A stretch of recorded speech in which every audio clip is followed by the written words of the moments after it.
This December, this holiday season, this winter break, we are taking the time to lock in and form some new healthy habits to make sure that we are reaching our goals in the future. I made a detailed video on how this right now, this time in your life, is the best opportunity to get ready and get prepared to reach your goals and really just make the most of your time, make the most of this winter break so that you can become the best person that you can be and the person that you want to be. However, what we're not going to be doing is we are not going to be making short-term resolutions that we do not think are truly attainable or that we do not think are going to last us a long time. We want to make maintainable resolutions, and they don't even have to be resolutions, just goals that we want to maintain for a long time, especially when it comes to things like fitness, eating healthy, things for your actual health. We really want to be focused on making long-term goals and understanding why those goals are important and why they are important to keep up over a long period of time. And what we are especially going to be talking about today is long-term progress, why that's important, how to achieve long-term progress, and how to keep yourself going, because I know that it's so common. I feel like the biggest thing around New Year's is everybody makes these resolutions almost expecting them to break during the year. They're almost expecting them not to come true. Everybody has ones that they've written in the past that really just do not hold up. But today we're going to be talking about long-term progress and how to really make meaningful goals for yourself of things that you've always wanted or things that maybe you don't even know that you want yet, and talking about why it's really important to be prioritizing our physical fitness, prioritizing the type of food that we're eating, because it's really important for your health and longevity in this life. We're going to be getting all into it. This is something that I'm so passionate about. If you don't know me, my name is Victoria. I go to the University of Alabama. I'm a nutrition student who is on their way to becoming a registered dietitian, which is so exciting. And I've taken so many classes that talks about, why we do exercise, what the actual guidelines for exercise are right now, and how our country is not really meeting that, as well as obviously all things food related and how to eat a balanced plate and how to really help people to keep those goals of what they actually want to be eating and things that are going to be the best for them without making them burnt out, without making them eat things that they don't want to eat, and really just making sustainable goals for you. And that's what I really want to share today, because I think this is one of the keys to life. I think this is one of the most important things in life is your health, your well-being, because we all want to live long, healthy, happy lives. And I want that for y'all. I want that for yourself. So let's get into how to really maintain long-term progression, what that actually looks like, and how a lot of the times it actually just starts with being a little bit kinder with yourself and actually being a little bit more relaxed on the things that we tell ourselves that we have to do. Let's start out with physical fitness. Now, I feel like it's really easy to make short-term physical goals, such as a lot of times the thing that I've been seeing most in college are people who make goals for spring break. Like New Year's is the perfect time to be like, oh, I want a certain physique when spring break comes around. I'm going to eat this way, I'm going to work out this way, and get that goal. Or people who are wanting to get fit for summer, things like that. The shorter term goals is what I see a lot more of, and what I think is a lot more easier to kind of fall victim to is going really, really hard for a few months or a few weeks to try to get those smaller goals. But like I said, what we want to do is make some longer term goals, because we don't want to just get fit just for appearances, just for physique. What we want to do is we want to get fit for our health and for our lifelong longevity. We want to get fit to avoid chronic diseases and lifelong health problems that are almost bound to happen once you get older if you do not take care of your body. And when I say older, I mean it can start as early as your 30s if you're not taking care of yourself, if you're not stretching, exercising. That's why people always joke about, having back pain, having all these different types of pain, but are they really taking care of themselves or their bodies? Everybody's different and everybody's in a different situation. But based off of the percentages of how many Americans are actually working out to the national guidelines, it's really not that many. I personally know that for myself, I want to get fit and maintain my fitness so that I can in the future carry my kids, play with my kids, my grandchildren. I want to be able to carry all my groceries when I'm 80, 90 years old. I want to be able to put up things around my house, my Christmas decorations every year. I want to be strong enough that even at the end of my life, I am able to do all the things that I want to do and more. for. I'm talking like the people who are on the Golden Bachelor and Golden Bachelorette right now. I feel like they are getting people who are really like seeming young for their age, but in fact, I think that they're just people who have taken care of their bodies and who have really kept up with their fitness and what they're eating and have been really good to their bodies over the years, which is why they're able to be in such great fitness at such a later stage in life. It can be really easy to think of exercise as just some optional thing that you just want to do if you want to look good. Maybe you don't even care about, your physique or anything like that, and you're totally comfortable in your body. I'm glad that you're comfortable in your body, and I'm glad that you like the way you look. But exercise and physical activity isn't really optional if you want to live a long, healthy, happy life. It's really mandatory if you don't want to get comorbidities and other diseases later in life. Now, I'm about to share with you some pretty crazy numbers, and it shouldn't be that crazy. And in fact, it kind of confuses me why this isn't more talked about, like our national guidelines of how much activity people should be getting every single week, because I feel like if they're the guidelines, it's kind of like not the right answer for everybody, but it's guidelines to follow. And I feel like there's a lot of influencers and a lot of people online who are like, this is what I do to stay fit. This is what I do to get this physique. This is how to live longer. This is this. But nobody's really talking about the actual guidelines that we've been given of the types of exercise and the amount of time you're supposed to do that exercise. But we're going to talk about it right now. All Americans under the age of 64 are expected to get 2.5 to 5 hours of moderate intensity exercise per week, or an hour and 15 to 2.5 hours of vigorous activity every single week. Now, these numbers apply to aerobic activity, which is basically cardio, anything that's getting your heart rate up. And that does not have to mean running. It could mean jump roping, it could mean speed walking, it could mean getting on the elliptical, riding a bike. Anything that really gets your heart rate up is aerobic activity. And the difference between moderate and vigorous aerobic activity is that moderate intensity activity is described as activity that basically you could hold a conversation, but you would not be able to sing during it. So for example, let's say you're on a run or a speed walk with a friend, you would be able to have a conversation with them, but you wouldn't be able to sing a song because of how much you were breathing. And then vigorous activity, on the other hand, is going to be more vigorous. It's going to be when you could probably say a few words to somebody, but you would not be able to hold a conversation. And because vigorous activity takes more energy, that's why it's less minutes required per week. But realistically, it would be great if you could get a mix of moderate and vigorous aerobic activity every single week. And those numbers might sound crazy to you, like 2.5 to 5 hours a week of the lowest intensity aerobic activity.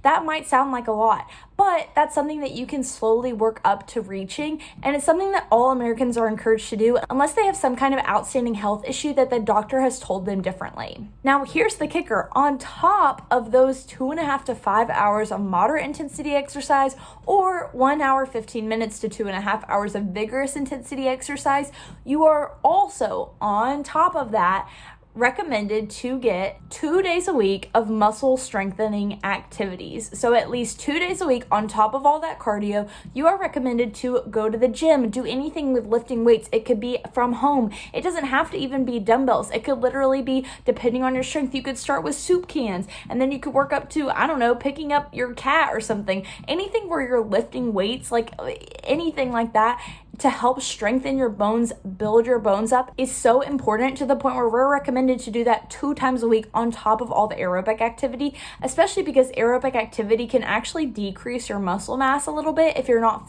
fueling yourself properly before, during, and after, which usually is pretty common. Another reason that weightlifting is super important in building that strength is because over time, starting I think at the age of like 25 to 30, your bone density is going to start decreasing, which means that your bones are going to get thinner and frailer at such a young age, and it's going to continue to decrease until the rest of your life. But doing weightlifting and doing resistance training can actually build up the strength of your bones. And there's actually a big misconception where a lot of people consider somebody who's overweight to be big boned, but that's actually not the truth, because the more adiposity that you have, the more fat that you have, that fat actually erodes bones and can make it decrease even more. So if you have a substantial amount of adipose tissue, of fat fat tissue, then actually your bones will break down faster than they are already meaning to going forward in the rest of your life, which is why weightlifting and resistance training are so incredibly important to maintaining the integrity of your bones and also your muscles, which again are going to be important to carry groceries when you're older and carry your grandchildren and do all the important things that you want to do every day, even climbing stairs. If you want to live in a 2-story house for the rest of your life, building that muscle is going to be important. And the biggest kicker of all is that I said that these guidelines are for people who are 64 and under, but the best part about it is that these guidelines actually extend to everyone 65 and older unless they have a chronic health condition or health issues that prevent them from exercising that much. And if they do, then doctors still recommend them to exercise and get as much physical activity as they can. It's pretty freaking incredible all the things that our bodies can do through the duration of our life, to the point where even when you're past the age of retiring, even when you're past the age of getting older, you are still going to be getting physical activity, and you should be, to be able to keep yourself happy and healthy and prevent bone breakage, muscle wasting, malnutrition. All these types of things can be helped by doing physical activity early in your life and maintaining that physical activity for the duration of your life, which is why times like this, times like a winter break or just a holiday season when you get some time off, it's a really great time to really focus in on building habits that can last you for the rest of your life. Because the sooner that you build that habit, the sooner that you're going to be in the routine of it, and you're going to be able to do that for yourself, which is so important, again, for healthy, happy life longevity. I'm so passionate about this topic because I really believe that everybody can live such a long, healthy, happy life. I am so lucky enough to have not only my grandmother, but my great-grandmother, and she is in such wonderful condition. She lives alone still, and she is such an inspiration for me. I love her dearly. We just celebrated her 90th birthday party, and she was literally just the queen of the ball. She was amazing, and I just love her so much, and I want to be like that when I'm 90 years old. I want to be a great grandmother. I want to be a great great grandmother. I want to be able to be there, and not only there, but present and able to actually participate and do things. And building my physical activity early in life is such a good way to do that. And I'll tell you that it gives me so much more motivation than just the thought of like, oh, I want to get in shape for spring break. Because what happens if you don't get in shape for spring break? If you don't follow through on that goal or that resolution, really nothing, except that you technically didn't meet the goal. Whereas if you're thinking lifelong ahead and you're thinking about building these habits, if you fail to build these habits early enough in life, if you fail to build them before your bones start degrading, before your muscles start wasting, it's going to be so much harder to start building that later in life, and it's going to be so much harder to do the things that you really want to do later. And I don't want that to sound scary or extreme, but it really just is. Like, your body is so important and so incredible, and we can do such amazing things with our bodies. And I just think that that is like such a thing to celebrate, and celebrating through exercise is like one of the best things that you can do. And I just think that, like, I don't know, our bodies are so amazing, the way that they're built, the way that they move. I think that it's so cool. And like the fact that you have the ability to kind of like set yourself up for success later in life, I just think is like so awesome. So now that you have an idea of why you might want to start prioritizing exercise, let's talk about how attainable that is to fit it into your everyday routine and get in all those recommended hours of exercise every week. I feel like a lot of people online make it seem like going to an actual gym or having a gym membership or running a marathon are the only ways to really stay fit.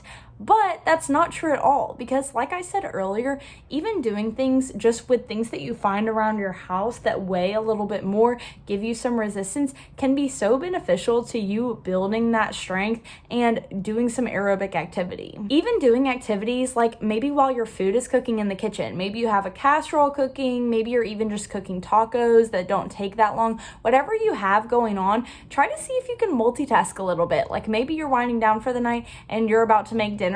While you're making dinner, while your dinner is cooking, let's do some squats, let's do some lunges, let's do some jumping jacks in your kitchen. Let's get it going, get your body up and moving, because the guidelines don't say how long that activity has to be together. It could be totally broken up. And if you really divide it, 180 minutes of moderate activity, that is going to be about 22 minutes every day over a 7-day week. And so that could be like 10 minutes in the morning while you're making breakfast, and then 10 minutes afternoon while you're making dinner. Like, it could be like that. It could be all spread out. Just whatever time that you have, whatever you can do. Even sometimes I found myself at my nutrition rotations when I'm at the hospital. If I don't have anything to do, I'll practice my jumps, because jumps are supposed to be really good for, building up your bone health, preventing bone breakdown. And so I'll literally jump while I'm just in the office waiting for a task to do. And sure, it's a little embarrassing if somebody sees me, but I mean, I don't have anything else to do. I'm not assigned a task at that moment. And if that gives me like 5 minutes of exercise out of the 22 minutes that I need a day,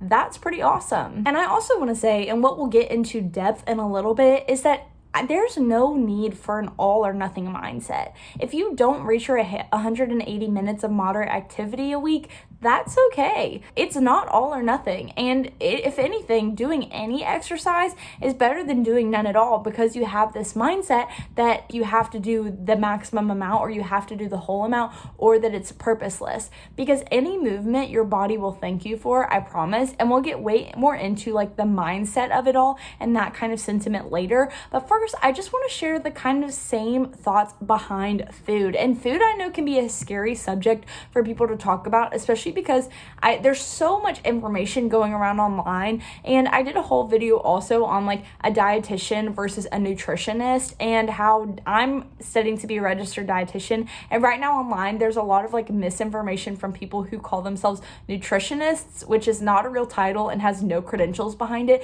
Whereas a dietitian, you have to have a bachelor's degree, a master's degree, 1,000 supervised practice hours, and you have to take a national exam for it. So there's a lot of things behind being a dietitian, but there's a lot of things going around online that really are not true about, what you should be consuming, what you should be putting on your plate before and after exercise. But the main thing that I want to talk about today is just balance and eating for fuel. At the end of the day, what we put into our bodies is to fuel us to literally get up, be able to walk around, be able to think, be able to talk, be able to do anything that our body needs. We need food for that. We need fuel for that. And I would rather have you get any type of fuel than none at all. Our brains work the best when we have glucose in them, and that's why there are so many studies about kids doing better on tests if they ate breakfast that morning. Even if after not eating breakfast for a while they might get acclimated and not be hungry, it benefits our brain so much to have glucose in there, because otherwise it's going to be taking other things from you. Especially exercising without enough fuel,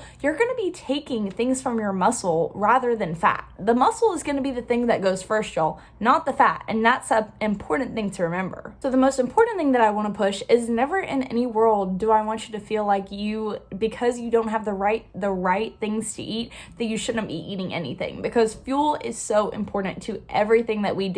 You need to eat to have fuel to do things. Now, the other thing that I'm going to give y'all is another kind of national tool that we've been given, and it's My Plate. Now, I don't know if you grew up with My Plate in your schools, or if you grew up with My Pyramid or things like that, but My Plate is basically the newest version of My Pyramid. My Plate is a graphic that shows how much of the different food groups that you should have on your plate at each meal, or basically the ratio that you should have throughout your day. A big misconception right now is that protein is everything, and that protein should be the biggest part of your plate.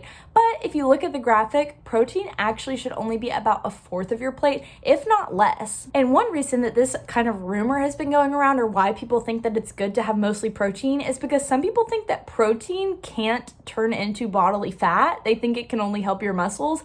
But any type of food, any type of nutrient that you eat or that you consume that is more than your body actually needs, your body will turn into fat. It does the same for fats, carbs, proteins, anything that it has more of that it doesn't need, it will just turn into fat. So if you're loading up on chicken and steak and beef and all this stuff, your body doesn't need that much, and so it's just going to turn it to more fat. So it's important to look at this guideline, because it's really helpful to see that there is, good portions in moderation, and having just that little bit of protein, having your grains, and then actually half of your plate.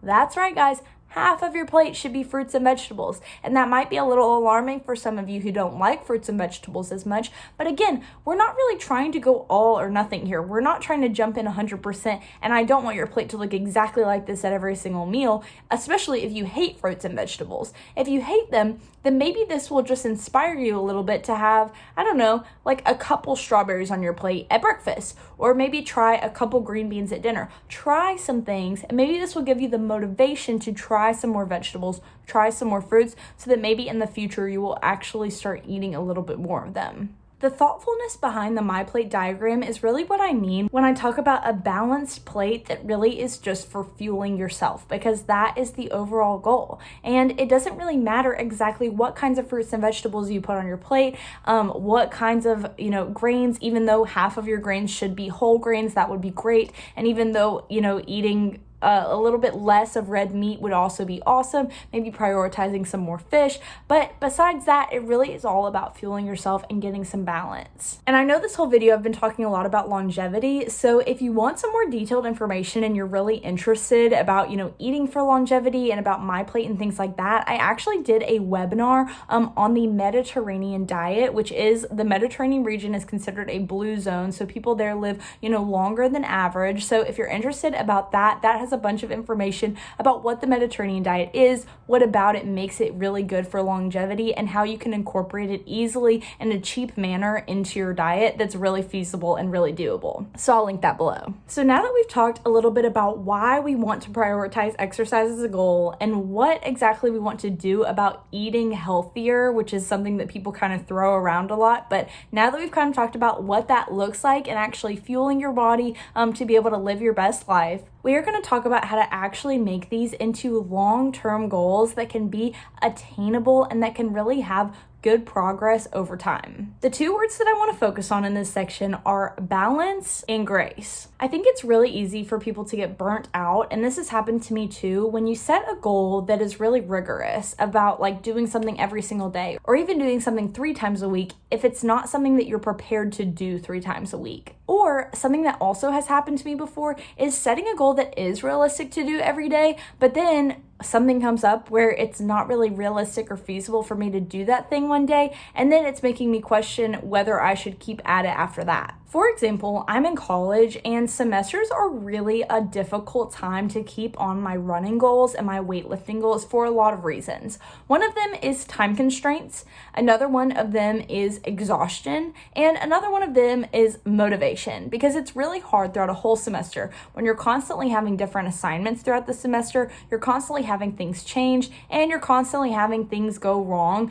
and a lot of sickness also goes around in college, that it's hard to really maintain those goals rigorously. But what is attainable is to maintain those goals long term. So when I zoom out of my semester, right, when I look at the big picture of what my semester has looked like, I have done a lot of physical activity. I have run a lot of miles, and I've gone to the gym a lot of times for the types of things that I'm doing. Like for somebody who's having to commute 3 days a week to Birmingham to do rotations and who has classes 2 days a week plus tutoring as my job, I have done a lot of physical activity for all the other things I have going on. And looking back, I'm really proud of that. But there are probably about 15 different times during this semester where I fell off a little bit, and if I didn't bounce back, then I wouldn't be having this big outward view of what my semester has looked like as a whole. I mean, let's take just last week, for example. Literally, probably a week and a half ago, I woke up and I was just feeling like, when you wake up and you just feel like you have drainage, you just feel like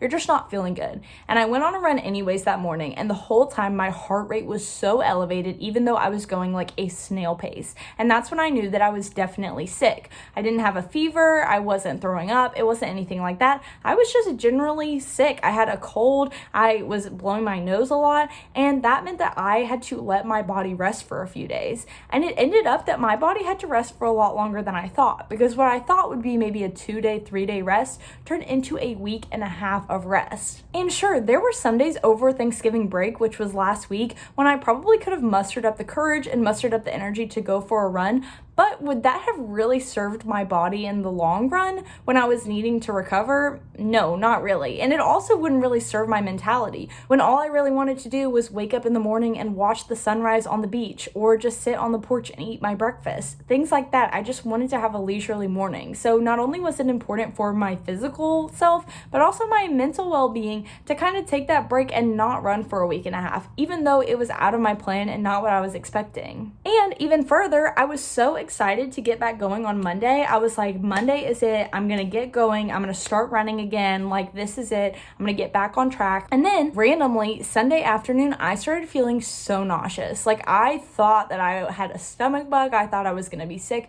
I was feeling horrific. Thank goodness none of that happened, and I just was kind of nauseous on and on all afternoon, and all I could eat that night for dinner was Cheerios and saltine crackers. And so I woke up the next morning feeling really hungry. I ate some Eggo waffles, and though part of me wanted to run because I really wanted to like start back, especially since it was a Monday, and starting back on a Monday feels really right, but I knew that I had not fueled myself properly the night before or the morning of at all, and I had not drinking enough liquids the day before to fuel even a 2-mile run, and what I was wanting to do was 5. So I just decided that is not going to be something that would be best for my body because I had not fueled myself.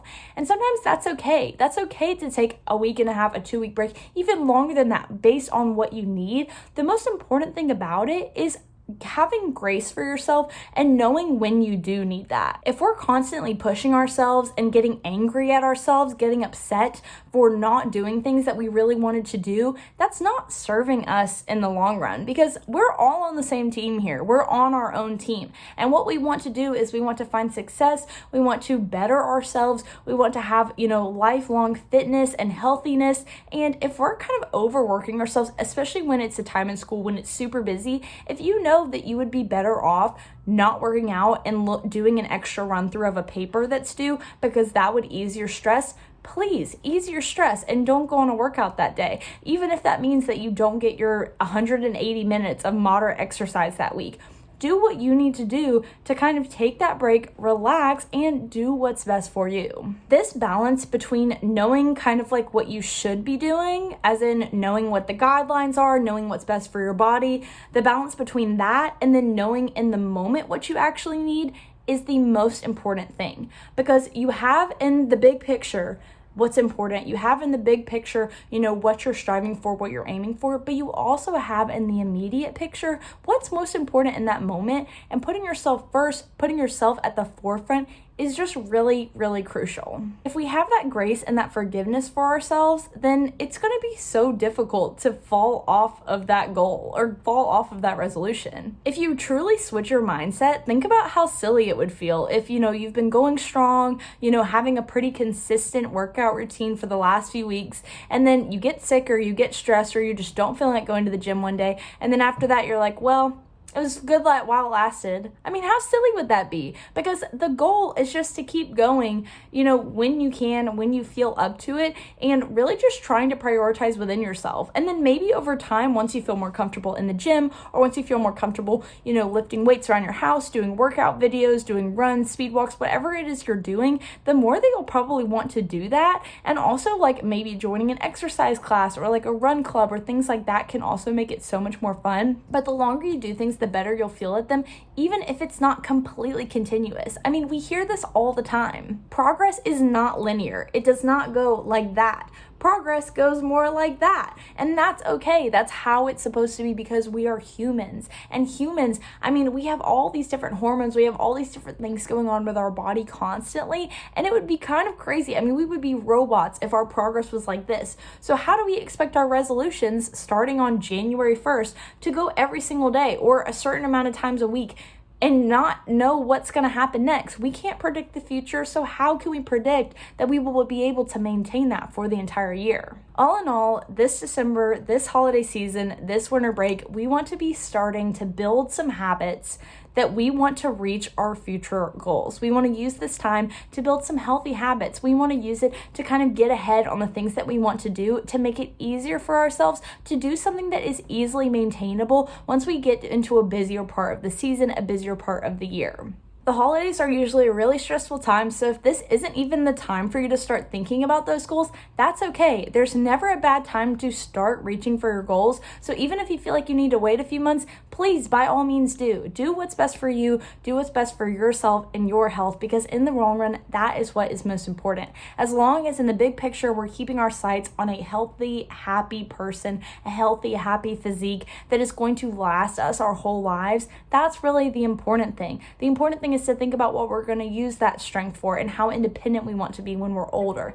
That is the important thing. And the other important thing is thinking about the immediate future. Like maybe you don't want to run in the morning because you want to go to the last wine Wednesday with your friends, or maybe you want to go out to celebrate the end of a hectic semester. Please go have fun. Remember that like you are young and having fun is so important, and it's not worth sacrificing your health and your happiness to overlook those little things. But it's all just remembering about balance. It's all just remembering about, kind of weighing what's most important to you and what feels right in that moment, in that week, in that day. I know that all probably sounds so subjective because, again, it's different for everyone, but just remember that your fitness means a lot more than how you look, and what you eat also means a lot more than how you look. You are so capable, and no matter where you are in life, this is the perfect time to start your journey. I think you're incredible. I think you're awesome. I think that you can do anything. And if you want to stay accountable with me, and if you want to follow along about all the things that I'm doing this winter, the habits that I'm going to try to be forming,